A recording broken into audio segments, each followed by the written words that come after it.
ناسک میں اس سے پہلے جب پہنچا تھا تو کسی نے کہا تھا کہ 86 کا جو غیروں کے ساتھ میں مقابلہ ہوا تھا کفاروں کے ساتھ میں، تو اس میں جو ہے وہ مسلمانوں نے جب لڑائی کی تو مسلمان کم تھے.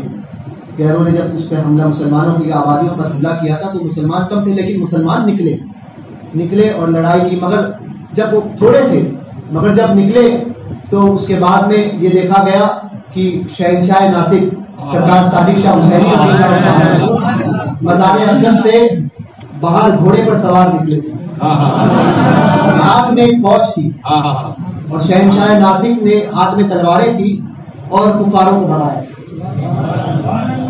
تو مجھ سے کہنے لگے کہ ناسک میں کچھ وہابیت کے معاملات چل رہے تھے، تو مجھ سے کہنے لگے کہ حضور کچھ لوگ کہتے ہیں کہ ناسک میں کیسے کیا کچھ ہو سکتا ہے کہ وہ شہنشاہ ہے نا وہ ہماری مدد کریں گے. میں نے کہا کہ یقیناً ہمارے بزرگوں کی امداد حق ہے، ہم سنی ہیں، اس کو مانتے ہیں، دیوبندی نہیں ہے، ہم سنی ہیں، ہم وفادار ہیں. اور کتوں کا کام ہوتا ہے اپنے آقا کی مد و سرائی کرنا، اپنے آقا کی مد و ثنا بیان کرنا، یہ کتوں کا کام ہوتا ہے. تو ہم سنی ہیں، ہم اپنے آقا کے چاہنے والے ہیں، تو ہم یہ مانتے ہیں بزرگوں کی جو ہے وہ امداد حق ہے، اور بزرگان دین اپنے ماننے والوں کی مدد کرتے ہیں، اس میں کوئی شک نہیں.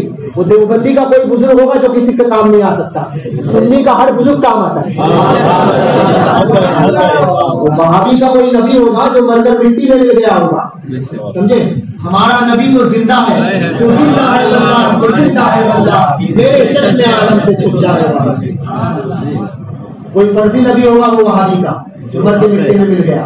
ہمارا نبی زندہ ہے، ہمارا نبی زندہ ہے.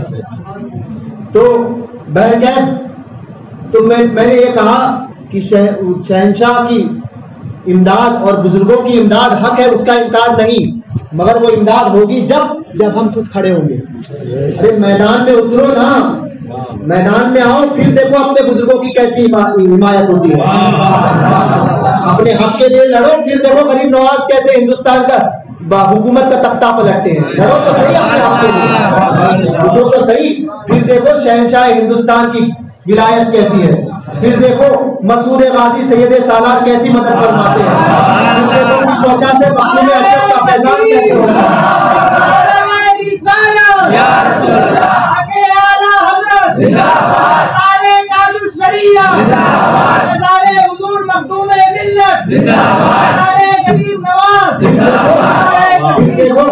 خواجہ دانا کیسے مدد فرماتے ہیں، پھر دیکھو سرکارے بابا جان اما جان رحمت آباد سے کیسے مدد فرماتے ہیں، پھر دیکھو مخدوم ماہی بھی کیسے تمہاری مدد کرتے ہیں، سرکارے مارینا کا فیض کیسے ہوتا ہے، اعلیٰ حضرت کیسے تمہارے لیے کھڑے ہوتے ہیں، مفتی اعظم کیسے تمہارے لیے آتے ہیں، سرکارے شاہ وجی الدین علوی کیسے تمہاری مدد فرماتے ہیں. پھر دیکھو تاج الشریعہ کی حمایت کیسے ہوتی ہے. پھر دیکھو کہ چوچا کے تاجدار شیخ المشائخ علی حسین اشرفی میاں کیسے آتے ہیں. دیکھو تو صحیح، کھڑے تو ہو جاؤ، اپنے حق کے لیے کھڑے تو ہو جاؤ. پھر دیکھو سرکاروں کی امداد کیسے ہوتی ہے. چوڑیاں پہن کے بیٹھنے سے کچھ نہیں ہوگا کہ یہ گھر میں بیٹھیں گے اور کچھ کہیں گے ارے ہو جائے گا، کچھ نہیں. میدان میں نکلو میدان میں، اور کسی سے یہ پرواہ مت کرو مولانا صاحب آئیں گے، امام صاحب آئیں گے، نہ، خود نکلو اپنی ذمہ داری پر.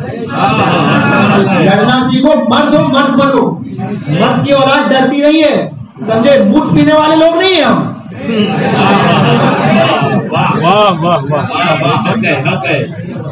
دودھ نہیں پیتے، سمجھے؟ دلیاں کھاتے ہو نا تم. بیل کھا کے بیل کا دماغ مت بنو، سمجھے؟ سست نہیں بنو، سمجھے؟ بیل کھاؤ، شیر بنے، سمجھے؟ شیر کھاتا ہے، شیر بنو، اپنے اندر جذبہ ایمانی پیدا کرو. سنی ہو، سنی بن کر ہو. ایسے پکے سنی نوری میاں لکھتے ہیں اپنے عقیدے میں ایسا ٹناٹن ہو کہ دوسرے دیکھ کر تعصبی جانے، ایسا پکا پی ٹی ایس سنی بن کر پلپلا نہیں، یہ بھی صحیح وہ بھی صحیح. ارے مندر کے گھنٹا اور مسجد کی اذانیں ایک نہیں ہو سکتی، ویسے حق اور باتیں ایک نہیں ہو سکتا. حق اور باطل ایک نہیں ہو سکتا. اور غریب نواز کا صدقہ کھاتے ہیں, غریب نواز کے ہندوستان میں رہتے ہیں, غریب نواز کے ٹکڑوں پر پلتے ہیں. ابھی غریب نواز کی عزت کے لیے بھی بھونکنا نہیں سیکھا تو پھر کیا کام کیا؟ اپنے سرکاروں کے لیے بھی بولنا نہیں سیکھا تو ہماری زندگی کیا کام کی؟ بولنا سیکھو اپنے بزرگوں کی بارگاہ کے تحفظ کے لیے, ان کی جو ہے وہ عزتوں کی تحفظ کے لیے. ہماری ماں باپ کی عزتیں قربان ہو, ہماری بہنوں کی, ہماری بیٹیوں کی عزتیں قربان ہو ان بزرگوں کے قدموں پر, کہ جن کے دم قدم پر, جن کے دم قدم آج ہم زندہ ہیں, جن کی وجہ سے آج ہم موجود ہیں یہاں پر, ورنہ ہوتے وہی. سمجھے؟ یہ ان کا صدقہ ہے ان بزرگوں کا, تو ان بزرگوں کا احسان مانو اور آئے کھڑے ہونا سیکھو ان بزرگوں کے لیے. زندگی بھر جو ہے وہ ان بزرگوں کی فاتحہ دلاتے رہے, کبھی ان کی عزت پر کوئی انگلی اٹھائے تو اپنے آپ پر کھڑے ہونا تو سیکھو یار, سیکھو کھڑے ہونا. تو سنیوں بنو سنی مسلمان. اللہ تبارک و تعالی ہم سب کو مسلک اعلیٰ حضرت پر استقامت عطا فرمائے, سمجھے, اور مسلک اعلیٰ حضرت پر زندہ رکھے اور اسی سچے مسلک پر موت نصیب فرمائے. آخری ایک شعر جو مجھ سے کہا گیا وہ پڑھتا ہوں کہ یہیں پہ مسعود غازی نے اپنے سر کو کٹایا ہے, یہیں پہ مخدوم اشرف نے پرچم حق لہرایا. یہیں پہ مسعود غازی نے اپنے سر کو کٹایا ہے, یہیں پہ مخدوم اشرف نے پرچم حق لہرایا ہے.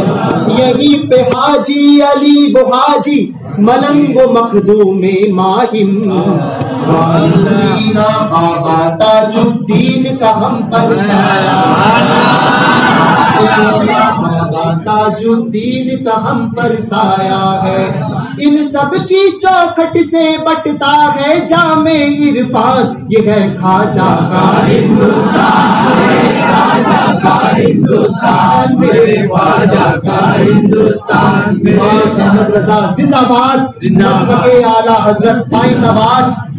زندگی یہ نہیں ہے کسی کے لیے, زندگی ہے نبی کی, نبی کے لیے. نا سمجھ مرتے ہیں زندگی کے لیے, جینا مرنا ہے سب کچھ نبی کے لیے. اور صلح کلی نبی کا نہیں سنیوں, صلح کلی نبی کا نہیں سنیوں, سنی مسلم ہے سچا نبی کے لیے. دوران گفتگو اگر کوئی ایسا جملہ میری زبان سے نکلا ہو جو شرعی جس پر گرفت ہو اور شرعی غلطی, اگر کوئی ایسا جملہ نکلا ہو کہ جو جس پر توبہ لازم آتی ہو, تو میں اس سے توبہ کرتا ہوں, رجوع کرتا ہوں الفاظوں سے, استغفر اللہ ربی من کل ذنب واتوب الیہ.